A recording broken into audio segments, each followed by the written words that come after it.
Now, King Charles has begun an historic state visit to the Vatican. He and the Queen are due to meet Pope Leo for the first time since he was elected.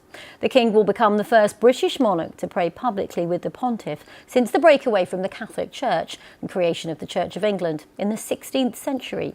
On October 24th, 2025, just 27 hours ago, Buckingham Palace confirmed what's already being called the most unexpected royal moment of the year. King Charles III and Queen Camilla made a surprise private visit to the Vatican, meeting Pope Leo XIV in what insiders are describing as a deeply emotional, history-bending audience. But here's the twist that set every royal watcher ablaze. Catherine, Princess of Wales, wasn't there. Yet somehow, her name, not Charles's, not Camilla's, was the one that echoed through the marble halls of the Holy See. According to multiple Vatican sources, the encounter was short, less than 30 minutes, but charged with symbolism. A senior aide confirmed that during the closed-door meeting, the Pope placed both hands on a framed photograph of Catherine, brought personally by the King, and offered a solemn blessing. Witnesses say Pope Leo referred to her as the Unity Monarch, a title that doesn't officially exist within royal protocol, but which has now ignited global speculation about a quiet redefinition of Britain's monarchy. The moment, which only a handful of cameras captured before the doors closed, has been described by one Vatican insider as profoundly spiritual, not political, not ceremonial, just human. Another observer close to the British delegation claimed the King's voice faltered as he presented the portrait. She carries the light of connection, and she doesn't even know how much the world needs it. That line, "she doesn't even know," has become the quote of the day. Within hours, number Unity Monarch was trending across social media platforms in more than 40 countries. Commentators from London to Sydney have called it a coronation of spirit rather than crown. The idea that Catherine could be blessed in absentia by the head of the Catholic Church while remaining the future queen consort of a Protestant monarchy feels almost unthinkable. Yet it happened. Behind the soft language of blessing lies something heavier. Palace correspondents suggest this was more than just interfaith diplomacy. It was a carefully choreographed signal, a bridge between two old institutions, the Church of England and the Vatican, built not through treaties or politics, but through one woman's image and influence. Charles has always wanted faith to be the glue of his reign, says royal historian Elspeth Mannerly. By invoking Catherine, he's giving that idea a human face, someone young enough, compassionate enough, to carry it forward. The Vatican, too, seemed aware of the moment's magnitude. Pope Leo XIV, only 6 months into his papacy, is known for his open, reform-minded approach. His blessing of a photograph, not a person, startled even senior cardinals. One official was overheard saying, "It was like witnessing an anointing without oil, a benediction of presence through absence." Queen Camilla, meanwhile, was visibly moved. A Vatican press photographer caught her dabbing at her eyes during the exchange, a rare public show of emotion. Insiders whisper that she whispered to a staffer afterward, "She deserves it, you know. It's her time." Whether that remark was out of pride or quiet resignation remains the question British tabloids are already asking tonight. As the royal motorcade departed under the Roman sun, Charles looked drained but resolute. Reporters shouted questions about the so-called Vatican Pact, a term now circulating among royal correspondents, referring to an informal understanding between the King and the Pope about shared humanitarian goals. Buckingham Palace declined to comment. But one senior courtier told the Daily Gazette, "What you saw today wasn't diplomacy, it was prophecy." Oh, and if that prophecy centers on Catherine, the absent royal who somehow stole the world's spotlight, then this could mark the quiet beginning of something extraordinary. Because when the most powerful men of faith and monarchy unite to bless someone who isn't even in the room, you can be sure the world is going to ask why. Stay tuned. because what unfolded behind those Vatican doors may change not only how the monarchy is seen, but who truly defines it next. Within hours of the Vatican meeting, the footage had circled the globe. Every major network replayed the same 14-second clip. King Charles presenting a framed portrait of Catherine, the Pope bowing his head, and Queen Camilla's eyes glistening with tears. No one spoke, yet the silence carried more weight than any royal proclamation in years. By midnight, the BBC's live ticker read simply, "Catherine blessed by Pope, Unity Monarch confirmed." Inside the palace, however, the mood was more complicated. Courtiers who accompanied the royal couple described the moment as holy and unnerving. One insider told The Telegraph, "It was clear the blessing had personal meaning for the king, but it also felt orchestrated. Catherine's name wasn't just mentioned, it was elevated." That perception of Catherine being chosen in absentia has rippled across the British establishment. In Westminster, MPs privately debated whether the event blurred the line between monarchy and religion. "It's beautiful symbolism," said one senior minister off the record, "but also delicate. We have an Anglican monarch being linked to the Vatican through someone who wasn't even there." And yet, for millions watching online, it wasn't politics, it was poetry. The image of a king and a pope united in prayer for a woman who's come to embody quiet strength struck a nerve. Catherine's public battle with cancer, her slow recovery, her return to charitable work, all these threads converged in that blessing. It wasn't a photo op. It was, in the eyes of many, a recognition. Social media erupted with emotion. She wasn't in the room, but her spirit was, one user wrote on X. Another post, shared more than 200,000 times, read, "They blessed her picture, not her crown." Even royal reporters admitted they'd never seen such a surge of affection for a royal figure not physically present. But not everyone was celebrating. A few veteran royal correspondents voiced discomfort at what they called the sanctification of Catherine. One of them, speaking on a late-night talk show, argued, "This isn't a coronation, but it's starting to feel like one." At the same time, sources close to Queen Camilla described her as deeply moved but inwardly tense. A palace aide, speaking on condition of anonymity, said the Queen had been briefed ahead of time about the blessing, but didn't expect it to be so emotional. According to this source, Camilla was overheard saying softly after the meeting, "She's earned every bit of that love." That remark alone sparked headlines. Was it approval or resignation? Analysts quickly drew parallels between the two women's paths, one shaped by decades of scrutiny and survival, the other by grace under pressure and public adoration. "Camilla understands the role of the outsider better than anyone," says royal commentator Hugo Dennison. "She knows what it means to be unloved. Watching Catherine become adored might hurt, but it also completes the circle." Meanwhile, Vatican insiders hinted that Pope Leo XIV's decision to perform the blessing was spontaneous. "The king spoke from his heart," said one papal aide. He mentioned her compassion, her resilience, her humanity. The Pope responded not as a statesman but as a shepherd. That nuance, the humanity over the protocol, is what's captured the imagination of the world press. By the next morning, the Times of London featured a stark headline, "A blessing without presence and the birth of a global symbol."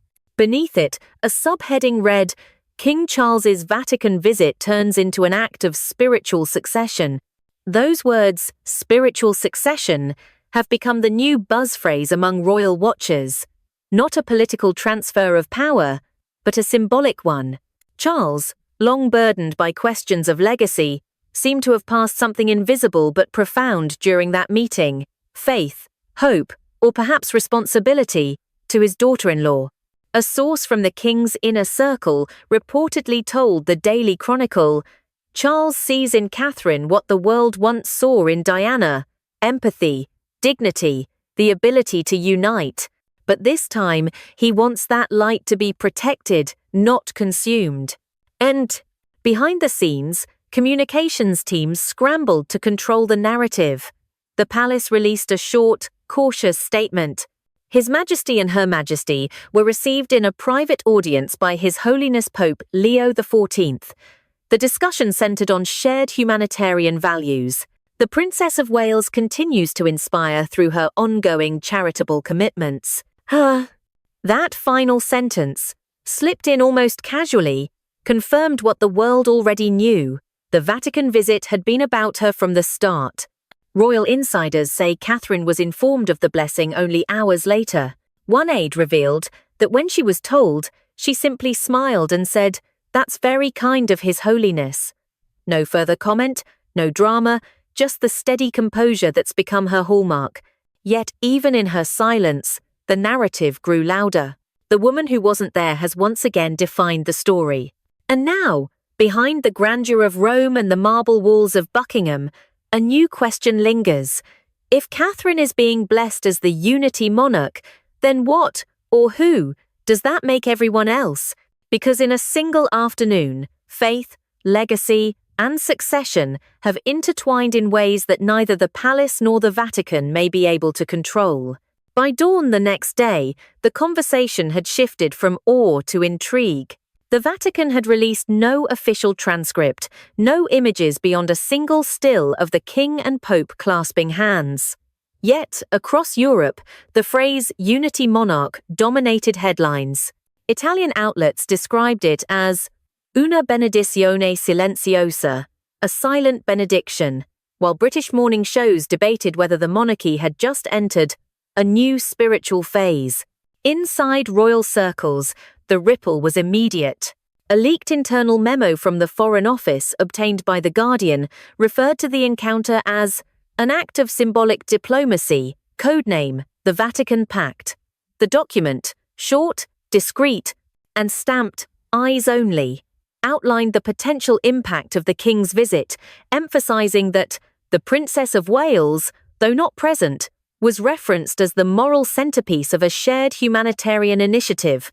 In other words, Catherine's name wasn't just blessed, it was embedded into a policy narrative. A senior diplomat later admitted, under anonymity, that the phrase Unity Monarch had appeared in preliminary drafts of a speech Charles never gave. It was meant to be metaphorical, the diplomat said, but the Pope turned it into something real. Once he spoke those words, it stopped being a metaphor. It became doctrine. That single twist, a symbolic term turned sacred by the world's most influential religious figure, has left the monarchy's inner circle reeling. A well-placed royal aide described the atmosphere at Clarence House as respectful but uneasy. "You have to understand," the aide said, "this was supposed to be a gesture about unity between faiths, but now it looks like a spiritual succession, as if the Pope endorsed Catherine as a moral heir to something larger than the crown itself. What makes it more complex is Catherine's absence. Her not being there only amplified her presence. Every newspaper front page showed her face, not the King's. Commentators noted the irony. The woman who didn't attend has become the face of the event. Behind closed doors, Queen Camilla reportedly asked her staff to keep the television off during breakfast. "She's loyal to the mission," said one close friend, "but she knows how the optics play. Every headline, every photo, every blessing, it all circles back to Catherine. Still, there's no sign of resentment, at least publicly." During a brief appearance at the British Embassy reception in Rome later that evening, Camilla was calm and gracious, even joking lightly about Rome being a city that never forgets its stories. Yet according to one correspondent in attendance, her smile didn't quite reach her eyes. The King, by contrast, appeared contemplative. Those close to him say he was deeply moved by the Pope's words. One courtier recounted a moment during the flight back to London when Charles turned to his private secretary and said quietly, "We've witnessed something beyond politics, something we're only beginning to understand." That remark has fueled speculation that the so-called Vatican Pact may be more than a passing gesture. Some suggest it could evolve into a joint Royal Vatican initiative focusing on global humanitarian work, with Catherine at its helm. Dr. Amelia Rhodes, a historian of religion and monarchy, told Sky News, "If Catherine becomes the visible face of that initiative, it positions her not only as a future queen, but as a unifying moral figure across faiths. It's precisely the soft power Charles has wanted the monarchy to project, and she's uniquely capable of carrying it. But others warn that such symbolism could backfire. Mixing Anglican heritage with Catholic blessing is a tightrope, argues constitutional expert James Holt. The monarchy's strength lies in being above religious allegiance. This moment risks pulling it into a theological narrative it can't fully control. Back in Britain, the public response remains overwhelmingly emotional. Candlelight vigils appeared outside Westminster Abbey, where admirers left notes addressed simply to the Unity Monarch. One read, "You didn't need to be there for heaven to find you." Another said, "The world sees your heart even when you hide it." Those tributes, tender and spontaneous, have become part of the unfolding mythos, the transformation of Catherine from royal figure to spiritual symbol. Even the tabloids, usually ravenous for scandal, have shifted tone. The Daily Mail called her the quiet storm of compassion, while the Mirror ran a cover that simply said, "Blessed." Within palace communications, efforts are underway to steady the narrative. Insiders confirm that King Charles has instructed his press team to emphasize the shared message of unity, not the personalities involved. Yet one advisor privately admitted, "You can't unring a bell. Once the Pope calls someone the Unity Monarch, the world decides what that means, not us." End through. As dusk settled over London, royal correspondents gathered outside Kensington Palace, waiting for any comment. None came. The gates stayed closed, the lights behind the curtains faint and still. But according to one source familiar with the family's private routine, Catherine spent the evening quietly with her children. No statement, no camera, no reaction, only a handwritten note reportedly left on her desk before midnight. It read, "Unity is not given, it's lived." No one knows if those words were meant as reflection or resolve. But for now, they've become the heartbeat of a story still unfolding, one that's beginning to feel less like ceremony and more like destiny. The story hasn't slowed down. If anything, it's grown louder, heavier, impossible to escape. Every network, every morning paper, every royal watcher has become a conductor in the same relentless symphony, the Vatican blessing and the woman who wasn't there. What began as a private royal audience has turned into a global obsession. Inside Buckingham Palace, the corridors are tense and hushed. Staffers move quietly, aware that every whisper could become tomorrow's headline. Sources describe the mood as controlled but crackling. One advisor close to the king admits, "There's no protocol for this. No one planned for the Pope to create a new royal title on the spot." And yet, that's exactly what the world heard. The phrase, "Unity Monarch," uttered in reverence, turned instantly into a headline, then a movement. Even seasoned correspondents can't recall anything like it. It's the first time in modern history that a monarch's authority has been interpreted through spiritual symbolism rather than politics, says royal analyst Harriet Moffat. It's not coronation, it's consecration. The images replay endlessly on news loops. King Charles handing over a framed photo, Pope Leo XIV lowering his head, Queen Camilla dabbing discreetly at her eyes. No sound, just the resonance of meaning. From those 14 seconds, a new myth was born. Palace insiders insist the moment was spontaneous, a gesture of faith, not a political act. But few believe that now. The timing, the choreography, even the choice of photograph, Catherine smiling softly in pale blue, all seem too precise to be coincidence. One Vatican aide has since confirmed that the Pope added a handwritten note after the blessing.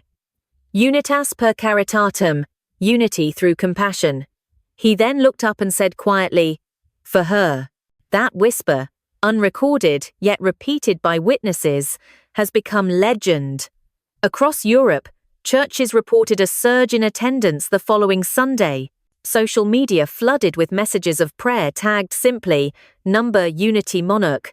Commentators from New York to Nairobi debated whether the monarchy had just reinvented itself as a moral force. Inside the palace, communications teams are divided. Some see opportunity, a rare moment of genuine warmth toward the royal family. Others warn of danger, a blurring of faith lines that could unsettle the Church of England. There's reverence in the air, one senior aide says, but reverence can turn into revolution if you don't steer it. Meanwhile, Catherine herself remains silent. No statement, no public appearance, no acknowledgement of the blessing that bears her name. Friends describe her mood as reflective. She's aware of what's happening, says one confidant. But she won't feed it. That's not her way.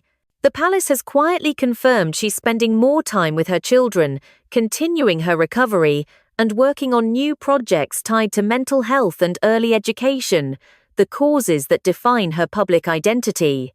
Her silence, however, only deepens the fascination. Commentators compare her calm to Diana's vulnerability, same empathy, different armor. Catherine's strength is restraint, writes columnist Andrew Lee. She doesn't chase attention, she absorbs it. Oh, as the world dissects the king's motives, attention has also turned to Queen Camilla. Photographers captured her serene smile leaving the Vatican, but insiders hint that behind closed doors, she's struggling to process the emotional weight of the event. She's proud of what it represents, one longtime friend says. But she also knows she's watching the center of gravity shift away from her. It's bittersweet. For King Charles, the blessing may be both triumph and test. He has long spoken of unity among faiths, communities, and generations. Yet by invoking Catherine in such a sacred context, he may have set in motion something even he can't fully control. It's the closest thing to anointing a successor without a ceremony, says political historian Dr. Robert Ellison. Not in power, but in spirit. Beyond the palaces and television studios, ordinary people seem to sense that something profound has happened. Candles and handwritten letters continue to appear outside Kensington Palace. A child's crayon drawing taped to the gate shows Catherine standing between a king and a priest, a small sun glowing above her head. The caption reads, "She makes people kind." Royal aides are trying to rein in the narrative. One confirmed that an upcoming speech from the king will focus on shared humanity and global compassion, while quietly advising journalists not to expect new royal titles or pronouncements. Still, the speculation refuses to die. He doesn't have to name her, says commentator Felicity Rhodes. Every word about compassion will sound like a confirmation. In private circles, whispers have begun calling the Vatican meeting the quiet coronation, a spiritual passing of the torch disguised as a diplomatic courtesy. No trumpets, no balcony, just a photograph, a prayer, and a woman whose absence speaks louder than any presence could. And now, as the cameras turn toward London again, the world waits for whatever comes next. Not out of duty, but out of something deeper. The sense that they might be witnessing the slow rewriting of royal destiny, one silent blessing at a time. The conversation refuses to fade. It has outgrown the corridors of power and the pages of newspapers. What began as a single gesture in a Vatican room has now spread into something larger, a cultural fever that no press statement can contain. Commentators call it the soft revolution of faith and image. But inside royal circles, there's only one word being used to describe the current mood: unease. Those close to the palace say the communications team is overwhelmed. Every attempt to move on only fuels another wave of headlines. Television anchors replay the same clip of the king and the pope, dissecting micro-expressions. Bloggers zoom in on the reflection in the frame's glass, convinced it shows tears in the king's eyes. Even serious broadcasters are asking whether Britain has just witnessed a spiritual handover. For decades, Charles has championed interfaith dialogue, urging leaders to find common ground beyond doctrine. Yet few imagined that mission would crystallize around his daughter-in-law. Royal historian Benedict Clark notes, "The moment the Pope blessed Catherine's image, the monarchy gained a moral narrative it hasn't had since Diana. The difference is that this time, it's deliberate." Still, nothing about the fallout feels manageable. Senior officials at Lambeth Palace, the seat of the Archbishop of Canterbury, are said to be in constant contact with Buckingham aides, trying to ensure the event isn't interpreted as a breach of Anglican tradition. One church source admitted, "There's admiration, certainly, but also anxiety." The Queen Consort stood beside a Catholic Pope, while a future Anglican Queen was spiritually endorsed. It's beautiful and theologically confusing. Outside Westminster Abbey, tourists and faithful gather daily, lighting candles beneath the statue of Elizabeth I. A note left on the pavement reads, "From one Queen of Faith to another." The symbolism, though accidental, has not gone unnoticed. "It's as if the public is writing its own liturgy," says media scholar Eleanor Hughes. "They've turned Catherine into a shared devotional figure, half saint, half sovereign." Meanwhile, global networks treat the story like an unfolding documentary. CNN's London bureau launched a segment titled "The Blessing Without Presence." The program tracks Catherine's rise from modest beginnings to global empathy icon, overlaying archival footage with soft choral music. Viewers flood the comments with tears and heart emojis. "It feels like hope again," one post reads. "Something pure in a cynical world." Inside the palace, the king watches the coverage carefully. Those close to him describe long evenings in his study, rereading letters from world leaders who have sent private congratulations. "He's moved," one courtier says, but aware he's opened a door that can't easily be shut. For Charles, whose reign began under scrutiny and strain, the sudden wave of affection feels both redemptive and precarious. Queen Camilla, ever composed, maintains a quiet front. She continues her duties, smiling for photographers, her every gesture passed for meaning. Friends insist she bears no resentment. "She's practical," says a confidant. "She knows Catherine's role strengthens the family's future, but she's also human. It can't be easy watching the spotlight shift permanently." Catherine herself remains silent, her absence transformed into mythology. Paparazzi have begun to refer to her as the invisible heartbeat of the crown. She's glimpsed only briefly, waving to a neighbor, collecting her children from school, leaving a church with a bouquet of white lilies. Each photograph becomes an instant front page, captioned with phrases like, "The calm after Rome." Political analysts are split over the long-term impact. Some argue that the Unity Monarch moment has injected new relevance into a monarchy often accused of being out of touch. Others fear it's drawn the institution too close to spiritual populism. "This is the power of imagery," says former advisor Malcolm Trent. "It can renew the crown or consume it. The line between myth and monarchy has never been thinner." Behind the diplomatic pleasantries, insiders whisper of quiet preparations for an upcoming address by the king, an attempt to reclaim the narrative, to frame the Vatican meeting not as revelation but as renewal. Drafts of the speech reportedly emphasize humanity beyond faiths and compassion as duty. One version, later scrapped, included a single sentence, "Unity begins with grace." Those 4 words, though cut, have already leaked.